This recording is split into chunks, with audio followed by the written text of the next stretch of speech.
Hello, welcome to my little trip down road testing memory lane, and I've got a blast from the past for you. So if you haven't seen one of these videos before, it's basically where I go back into my pile of old MCNs and drag out something interesting, and it's always good to reminisce, isn't it?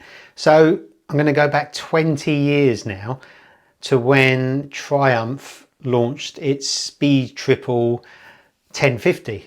Now, 2 decades ago, that's amazing, isn't it? So 2005 could have easily have chosen the GSX-R 1000 K5 because, you know, the mid-noughties were peak superbikes. That's when normal everyday people could afford superbikes. It's when superbikes weren't too stupidly powerful or too crammed with electronics, and fundamentally we're all young enough to enjoy superbikes as well. But it was interesting, the Speed Triple came out, and it was maybe a little glimpse into the future of the kind of biking landscape that we've got now, and it was an absolutely great bike. So the Speed Triple story started in 1994, and that kind of first decade really, they were great bikes. They were characterful, 3-cylinder engines. Nothing wrong with them at all, but they weren't really considered as being sort of cutting edge or sporty. And it's only when this 1050 came out is when sort of Triumph put itself on the map and created a proper super naked as we know it, with a powerful engine, upside down forks, radial brakes, all the bells and whistles of the time, and of course a voracious appetite for wheelies, as we see on the front cover here, where we just used to pepper MCN with wheelies all the time, which was good fun. This bike came hot on the heels of the likes of the Tuono, the Aprilia Tuono, the V-twin, the KTM Super Duke, and the Benelli Tre K. Do you remember that one?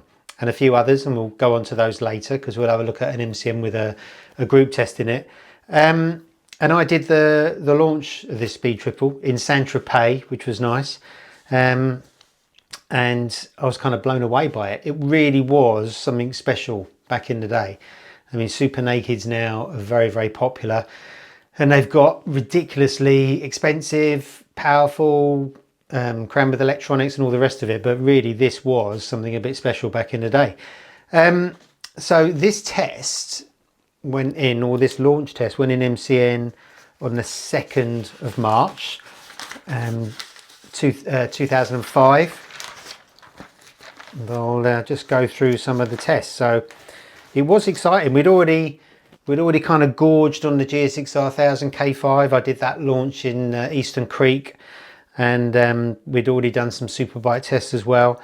But I was really excited to ride this bike, and it was just a wheelie monster. So just looking at some of what's new. So the engine was a 1050cc engine. It was up from the previous model's 955cc. So yeah, just going through those previous models. The 94 Speed Triple 900 had 97 bhp. Then there was a 97 T509 106. The 99 Speed Triple 108. The 2002 Speed Triple 118. And then this one had 128 bhp. So the extra capacity was achieved by increasing the stroke, new pistons, new crankshaft, new cylinder head, stronger compression ratio, more torque, 78 foot-pounds, that's up 5, new fuel injection, these were the days before ride-by-wire, a new slicker changing gearbox before up and down quick shifters. So new frame, tubular aluminium frame, shorter wheelbase than before, 45mm fully adjustable upside down forks, radial calipers. It came on Michelin Pilot Power tyres back then. And we kind of said it is a wheelie monster. It's a bike that looks even better in the flesh. I mean, it's quite a good looking bike. I mean, the good thing about this, I mean, I tested a load of Speed Triples over the years. It's got that real kind of solid quality, chunky kind of meat and potatoes feel. The paint finishes are really nice. Just the way it's screwed together, you really didn't have any sense of it being cost cutting.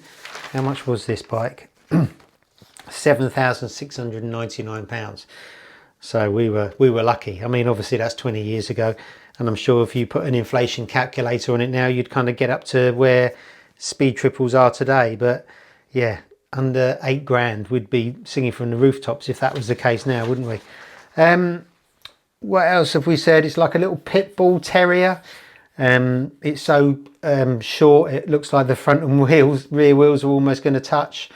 It's a bit of a hooligan, although around town it's just happy pootling along at 2000 RPM in top gear.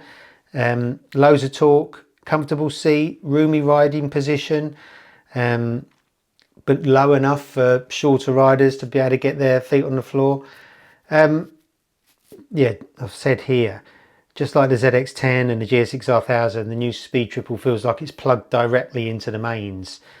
The motor has a very linear power delivery and punchy from low down, but also feels raw and nasty. You feel every engine revolution, every pulse through the seat of your pants, and it's fabulous. It's the same story with the suspension. Just the engine is a peach. Expect to see anything between 150 and 155 miles an hour, depending on how strong your neck muscles are. We rode this in Saint-Tropez, but also on the roads near Paul Ricard, and anyone who's been that neck of the woods would agree the roads down there are fantastic. Sounds amazing, easy to ride, but also with the caveat, this is a very single-minded bike. A lack of any serious wind protection will make cross-continental work a pain in the neck. Pillions would need their head examined to get on the back, and just look at that seat and impossibly high pegs. The mirrors don't work in the slightest, and it wants to wheelie all the time. For some, this will be a big turn off. Not me. I love it. Yeah. And then what did we say with the verdict? So we said the bike which single-handedly invented the super naked street fighter class over a decade ago, which I suppose it did, is back stronger than ever. It's smoother, faster, easier to ride, better handling, and hornier than ever.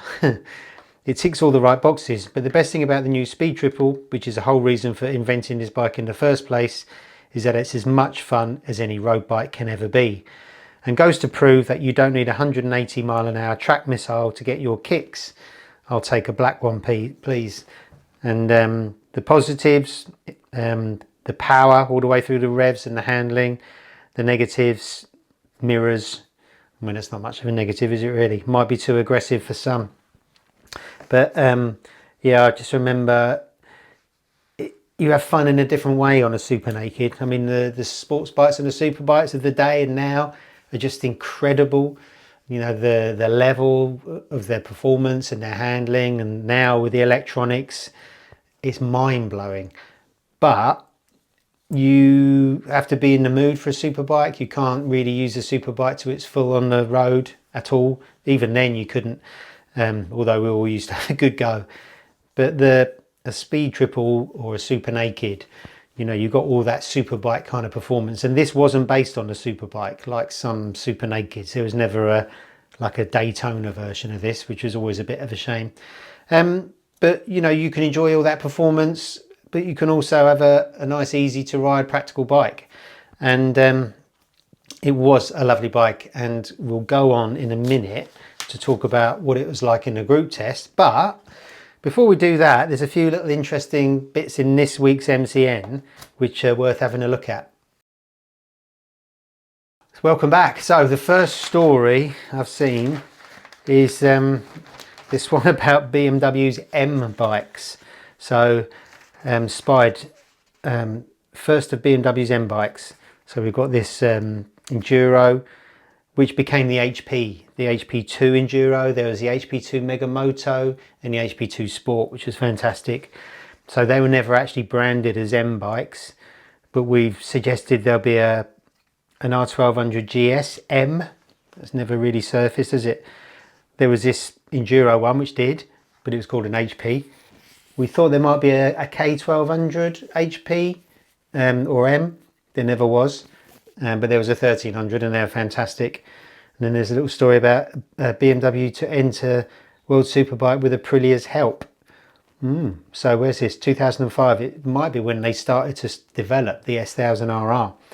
And it says here, BMW insiders tell us a joint venture revolves around a twin-cylinder engine, suggesting it could be linked to a replacement for the Aprilia RSVR Mille. Well, we know that's not the case. The rumours are, and I think it's right, that the S1000RR started as with a GSX-R 1000 K5 engine in it, which is why the two are so similar. That's what the K5 would be if, or the GSX-R would be if Suzuki had continued developing it. What else we got? We've got Aprilia saying that there's going to be Aprilia will build a 450 sports bike. So where are we now? 20 years later, and well, it took them 19 years to build the Aprilia RS 457. So they're not lying, but they didn't build a 450 like we thought.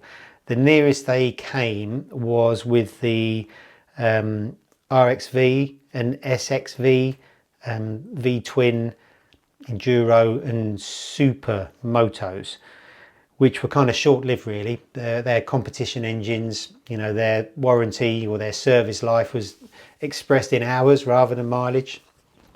But they're fantastic bikes, and there was a race series in the UK with converted SXVs that used to race at Thundersport as well, road racing, which was really good. What else we got? Doesn't take long before you find a Superbike. So yeah, the sort of the test everyone was going to wait for, the complete test. So we'd ridden the K5 at Eastern Creek. The ZX-10R was new that year. Oh no, the year before. That had been launched in Miami, I think. The Fireblade was an 04 bike. The GSX-R was always a year out, wasn't it? And the Blade I rode at Arizona at the launch, and the R1 I rode at Eastern Creek at the launch. So we were going to do a group test on that, and surprise, surprise, the Suzuki won. Then we've got 20 Rossi lid washout. So this is when Rossi was in his absolute heyday and pomp. And part of the reason everyone loved him was his kind of outrageous riding kit and his special crash helmets, which were really cool, which designed by Drudy. And then he had this washing powder kind of inspired, what would that have been? Dreft or something like that, maybe. Yeah, I'm not sure. But anyway, the soap powder firm forces design off sale. Yeah. So yeah, I don't know if that replica actually hit the shelves. Maybe not. It's really cool though, isn't it? Then we've got a group test of sports tourers. So you don't see that anymore. That is a proper blast from the past. So, you know, sports tourers like these have been superseded really with adventure bikes. So this was the Triumph Sprint ST, which is no more, the Ducati ST3, which is no more, and the Honda VFR, which is no more.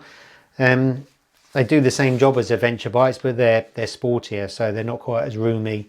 But I think these are nicer in a way on a long journey because they're much quieter in the wind, although and sportier, more stable in corners than a sort of a big bouncy adventure bike, as good as the best of them are.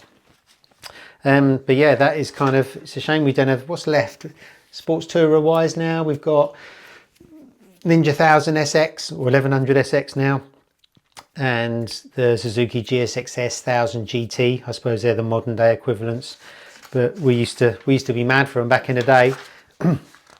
And then the sports. So this would have been the beginning of the 05 season. World Superbike just about to kick off the opening round in Qatar. So we've got Kageyama, who was a BSB favourite, wasn't he, back then, or in the previous years. Done the Bizzo. Then in the GP world, we've got Mick Doohan talking about who in Honda is going to challenge Rossi. So Rossi had changed from Honda to Yamaha, as everyone knows, in 2004. Won the championship, first time out on the Yamaha. And now everyone's everyone knows his potential now and they're gunning for him. And Doohan says that Gibernau should be the person to lead Honda and not Biaggi. So that's interesting. And then finally in this one, we've got poor old John Reynolds. He's broken his leg during pre-season testing, and he's kind of vowed to get back. I mean, John Reynolds is a really lovely guy, an amazing rider, absolutely hard as nails. Unfortunately, in 2005, he didn't win the championship. He finished 9th. The championship podium was that year. Lavia won the championship on an Airwaves Ducati, then Chianari on a HM Plant Honda, and then Rutter, who I think was on a Honda as well. But yeah, Reynolds is a lovely guy, and I was his teammate in Phillip Island a few years ago during the Island Phillip Island Classic, riding the Team Classic Suzuki XR69. So mine was actually a Michael Dunlop bike that he raced, and the thing was incredible. It was as good as a modern bike around Phillip Island.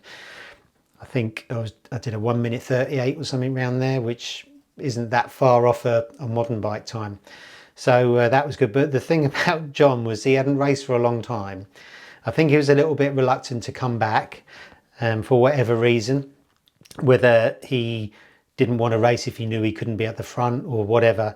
But I just remembered how kind of doubtful he was about everything. You know, he was worried about riding around the track. He was worried that he was going to be fast.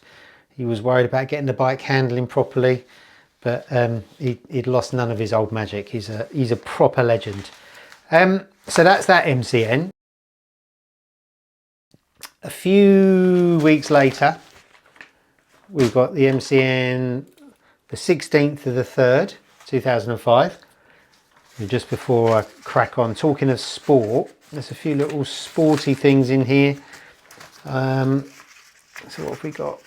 We've got Shane Byrne, and if you remember, he did Grand Prix on a KTM back in the day when it was a Kenny Roberts KTM.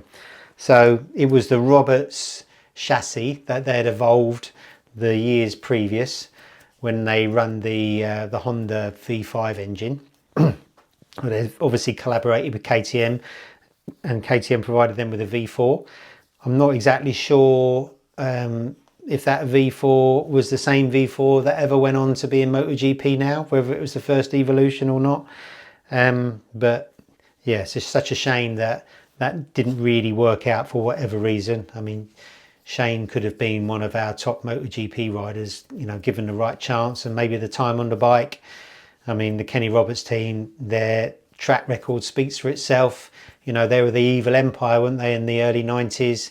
With the Marlboro Yamahas, with Lawson and Rainey and Kaczynski. So yeah, imagine riding for Roberts, who doesn't suffer fools gladly. So yeah, it's a shame that project didn't kick off. But that was interesting. And then we've got another little Rossi story, just about their testing in Phillip Island, where Colin Edwards was actually faster in testing.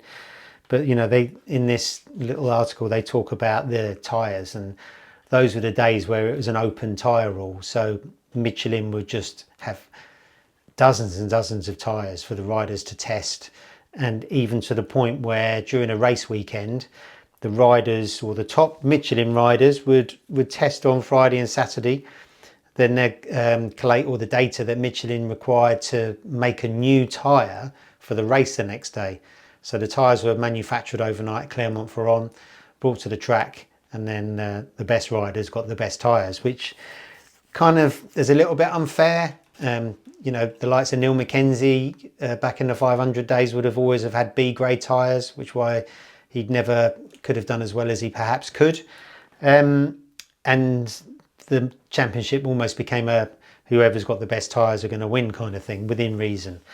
So although control tyres that we've got today sometimes have their problems, especially Michelin now with their tyre pressure problem that they got on the front tyres, it's probably better for everyone that there's a control tyre. And of course Pirelli are going to be MotoGP control tyres in 2027, so that would be really interesting. I mean, you know, the character of a Pirelli and a Michelin are very different in the tyres that we know now. obviously Pirelli are going to have to build something that can withstand the force of a MotoGP bike. I mean, we did a Michelin launch last year and they brought along a MotoGP tyre, a rear tyre, and the tyre alone, without the wheel in it, weighed 9 kilos. It was just, you could jump, you know, you can jump up and down and it, sit on it without the wheel in it, and it would just stay like it was fully inflated. And I guess it needs that strength to withstand the forces of 300 odd brake horsepower and aero of a modern day MotoGP bike. So it'd be interesting to see what the Pirellis do. Another interesting little thing was a feature I did. I went to Almeria and rode the Virgin Yamaha BSB bike before the season had started, which is quite unusual because when we used to get to ride race bikes, it was at the end. Obviously, there's the jeopardy at the beginning of the season. If I was to go and smash it up, then they wouldn't be too happy. But flew to Almeria while Virgin Yamaha were doing private tests and got to ride their homemade Big Bang R1, which they later nicknamed the Pig. So, you know, this bike was based on the 04 R1, which is kind of a screamer, as you'd call it. But then they changed it around to make it into a Big Bang, and they tested it at Almeria with Sean Emmett, and it went quicker. And there's a data graph there to prove why it went quicker, even though it perhaps didn't have the peak power of the screamer. You could open the throttle more, you could open it wider more often, so you were gathering speed more all the time because the bike was so much easier to control. And although it didn't feel like the proper R1, like the 09 R1 that we later came to ride because it was the production bike, it wasn't quite as smooth, it was a little bit more raw, but it felt like cheating. It was just so easy to ride, this particular one. And I think they raced it in a, I'm not sure if they raced it all season. I think Tommy Hill was racing then as well, wasn't he?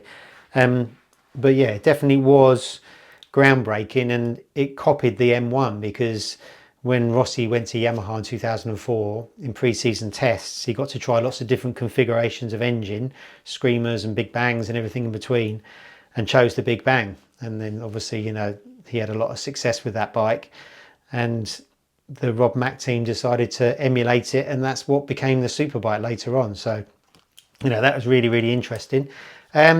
And then the final one before we talk speed triples again was Airwaves Ducati. Leon Haslam had signed for him. He ended up finishing fourth at the end of that season, so I had a really good season. You know, it's a really successful BSB team that went on to use Yamahas later on with Leon Camier in 2009. That's why the Showdown basically was invented, because he just ran away with it. And we got to ride the Airwaves Ducati in Albacete before the season, which was another kind of unusual move to let us on the bikes. I mean, we very rarely ride race bikes anymore. I don't really think the readers are interested in it. The teams aren't that bothered about it anymore. But back then it was something we used to do.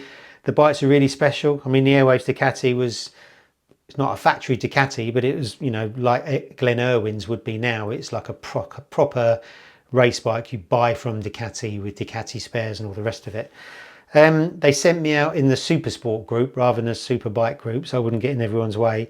But the thing I remember most about it was Colin Wright saying to me, if you crash this bike, just make sure that you jump over the tyre wall and you just keep on walking. Don't come back to the pits. So not only was I nervous enough about riding this bike, I didn't want to crash it. So anyway, let's go back to the speed triple.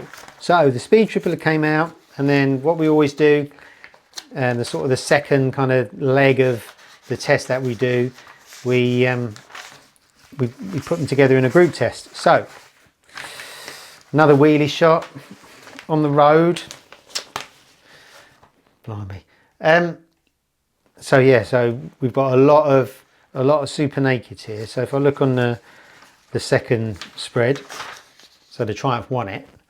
And we've got, so we've mapped up a picture here where there's 1, 2, 3, 4, 5, 6, 7. There's 8 me's No one wants to see even one, let alone 8. So we had the Speed Triple, Benelli TNT, the 990 Super Duke. So the TNT was a naked Tornado, and that was an 1130. 990 Super Duke. So that's the new version of the 950, which I did the launch of in Fuerteventura. Ducati Monster S4R. That's a 996 engine bike. Brutale S. That's a 750, so that was one of the smallest here, which is a naked version of the F4 750. Kawasaki Z1000, which is a great bike, came out in 2003. I did the launch of that in Sorrento in Italy, my first ever MCN launch. It was amazing. The Tuono, which is a naked RSV, that's 1000 V-twin. And then the Buell Lightning, which is quite a quirky one, air-cooled kind of cruiser-ish. It had rim-mounted disc brakes. It had the fuel and the petrol in the frame. Very short bike. Was it Craig Jones, the stuntman, used to do these massive endos on it. But yeah, the Triumph came out on top. What was second? Then we said the Super Duke was second. Then the MV. Then the Benelli. Then the Aprilia. How times changed. The Tuono never leaves the top spot now with the V4. Sixth place was the Monster. Seventh, the Buell. Oh, the Buell beats the Kawasaki. And I suppose that kind of still rings true now. The Japanese super nakeds or nakeds are never quite as kind of extreme as the European super nakeds. They kind of just lack a little bit of something, you know, whether it's engine character, whether it's handling, whether it's technology or sort of brute power. But that's not to say they weren't any good. They were just a little bit different. So what's the verdict say? It was always going to be a close call for top honours between the two new boys, the Speed Triple and the Super Duke. And as we've seen, the Triumph has grabbed victory, albeit by the smallest of margins. But some of the big surprises were dished out by the rest of these two-wheeled hooligans. We all agreed that if we could afford it, we'd have the MV. It's exquisitely built, sounds incredible and performs like a demon. Even some of the bigger riders on test who had to shoehorn themselves into the cramped riding position were totally smitten. The incredible handling of the Buell took us by surprise. You'd never guess when pootling around town with its Harley-derived engine throbbing beneath you that the Lightning would be delicately dance its way around a racetrack with more poise and stability than any of the current batch of Supersport 600s can muster. Wow. The sound, grunt, comfort of the Benelli impressed, as did the refinement of the Z1000, the raw attitude of the Tuono, and the utter speed and downright coolness of the Ducati S4R. Honestly, out of all of these bad boy bikes, there isn't one you wouldn't want to own. These super nakeds are all Triumph's fault, of course. They invented the class 11 years ago, and they're still leading the way now. So it's a big thank you for us. So, yeah, that was 20 years ago. I mean, I can't remember writing any of this stuff. So what does all that tell us? So the Speed Triple evolved over the years, became more refined. It spawned special versions, but it always kind of stayed true to its 1050 character. It was always the kind of the solid, dependable one, not too flashy, but really good fun, performed really well. And then in 2021, it turned into the 1200, the Speed Triple 1200 RS. And many would say it kind of lost some of that warmth and that kind of meat and potatoes kind of grunt and dependableness, dependability. Because Triumph chased the power and they chased the technology and they chased the handling, which sometimes that isn't what you want in a road bike.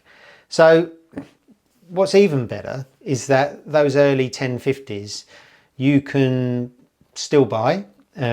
You know, the first few years of that bike, more or less the same. They didn't change too much.